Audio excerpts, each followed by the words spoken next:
সম্মানিত ভিউয়ার্স, পহেলা বৈশাখ পালন করলেন। 1431 বঙ্গাব্দ চলে গেল, 1432 বঙ্গাব্দ আমাদের মাঝে আসলো। পহেলা বৈশাখ আসছে, দেখেন আমের কোনো গন্ধ নাই, আমের মুকুল এখনও ধরতেছে।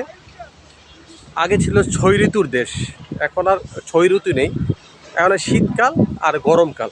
গরম বেশি থাকে, শীত কম থাকে।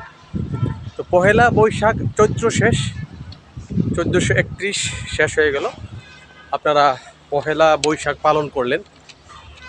সম্মানিত ভিউয়ার্স, পহেলা বৈশাখ পালন করতে গিয়ে দেখতে পাচ্ছেন যে আপনাদের আম নেই।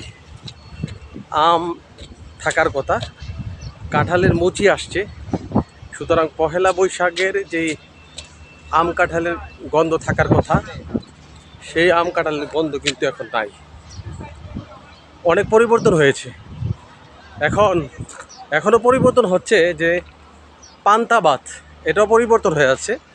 পান্তা ইলিশ ভাজা, এটাও পরিবর্তন হয়ে যাচ্ছে। সুতরাং পহেলা বৈশাখের আগে বাংলার যে আকবর পহেলা বৈশাখ সন পরিবর্তন করলো, যে পান ঢাড়া একটা সুসজ্জিত থাকবে, একটা দোকানের বাকি, বা রাজা থেকে রাজাকে প্রজারা খাজনা দিবে।